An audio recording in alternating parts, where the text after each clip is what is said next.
ഇപ്പം ഇപ്പോഴാണ് നമ്മൾ അഡാനിയെ എടുക്കുക അല്ലെങ്കിൽ റിലയൻസിനെ എടുക്കുക. അയാളുടെ മക്കളെയൊക്കെ അമേരിക്ക വിട്ട് പഠിപ്പിച്ചിട്ടാണ് തിരിച്ചെടുപ്പിച്ചേക്കുന്നത്. അയാൾക്ക് എന്തൊരു ഇന്ത്യ വിട്ട് പഠിപ്പിച്ചൂടാ? ഇന്ത്യയിലൊന്നും ഇൻസ്റ്റിറ്റ്യൂട്ട് ഇല്ലായിരുന്നു. ഇതേപോലെ നിങ്ങൾ ആരെ എടുക്കുക? കാരണം ഇത് റിയാലിറ്റിയാണ്. കാരണം ഇന്ത്യക്ക് അതേപോലെയുള്ള ഇൻസ്റ്റിറ്റ്യൂട്ടുകളുടെ എണ്ണം കുറവ്, ഒന്ന്. ഇതേപോലെയുള്ള ഫാക്കൽറ്റി കുറവ്, ഇതേപോലെയുള്ള റിസർച്ച് ഓറിയന്റഡ് അല്ല. ഇതൊരു ഘടകം തന്നെയാണ്. ഇത് തള്ളിക്കളയേണ്ട സംഭവമൊന്നുമല്ല.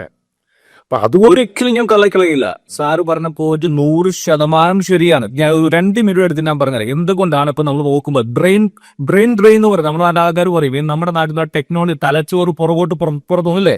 കാരണം അന്ന് IIT-ലും IIM പഠിച്ചിറങ്ങുന്ന കുട്ടി എന്താ പറയുന്നത്, എനിക്ക് H1B1 അമേരിക്ക പോകണം. എന്തുകൊണ്ടാണ്? ഒരുപാട് പേരും അവിടുത്തെ സൗകര്യങ്ങളാണ്, അവിടുത്തെ പണമാണ്. ഒരിക്കലുമല്ല, തെറ്റിദ്ധാരണയാണ്. അതായത് എന്ത് പറയുന്നത്, IIT-ന്നും IIM-ന്നും പഠിച്ചിറങ്ങുന്നു. എന്തിനാ അമേരിക്ക വരുന്ന ആവശ്യം? അവന് നാട്ടിൽ കിട്ടും 50 ലക്ഷം രൂപയുടെ പാക്കേജ്. എന്തിനാ വരുന്നത്?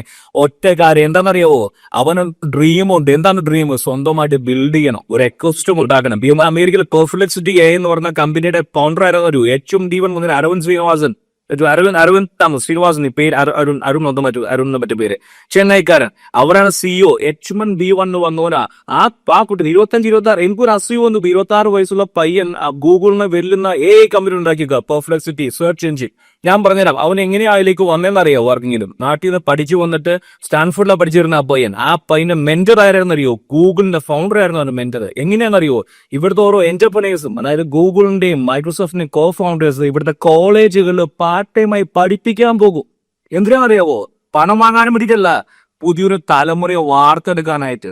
ആ തലമുറയാണ് ഇന്ന് അമേരിക്കയ്ക്ക് മാറ്റിയിരിക്കുന്നത്. കാരണം ഞാൻ പണം ഉണ്ടാക്കി വീട്ടിലിരുന്ന് സിനിമ കാണുകയല്ല, ഞാൻ ജോലി എടുക്കുന്നു 5 മണി വരെ. അതിനുശേഷം കോളേജിൽ പോയിട്ട് ലെക്ചർ കൊടുത്ത് ഒരു ജനറേഷൻ ഉണ്ടാക്കി. ആ ജനറേഷന് എന്ത് കൊടുക്കുന്നത്? ട്രെയിനിങ് കൊടുക്കുകയാണ് അടുത്ത സ്റ്റാർട്ടപ്പ് ഉണ്ടാക്കാനായിട്ട്. ഇത് കരുതിയാണ് ജനറേഷൻ വരുന്നത്. ഇവിടുന്ന് ഇന്ത്യയിൽ നിന്ന് കയറി വരുന്നത് പണം ഉണ്ട്. ഒരു കൂട്ടം കുട്ടികളുണ്ട്, വലിയ ധാരണയൊന്നുമില്ല. ഞാൻ മാസ്റ്റേഴ്സ് കഴിഞ്ഞിട്ട് ബിടെക് കഴിഞ്ഞ് എന്താ ചെയ്യുന്ന അറിയില്ല, അമേരിക്കയിൽ പോകാം. അതൊരു കൂട്ടം കുട്ടികൾക്ക് അറിയാം ഏത് യൂണിവേഴ്സിറ്റി, ഏത് പ്രൊഫസർ, ഏത് സിറ്റി, അവിടെ എന്തൊക്കെ സൗകര്യമുണ്ടെന്ന് അറിയുന്ന ഒരു തലമുറയുണ്ട്. ആ തലമുറ പോയാലാണ് ഇന്ത്യക്ക് ഭയപ്പെടുന്നത്. അല്ല, 2ാം തലമുറയുണ്ട്. എനിക്കൊരു ഉറപ്പൊന്നുമില്ല. ഞാൻ അമേരിക്ക, UK എവിടെയെങ്കിലും പോയാൽ ഓക്കെ.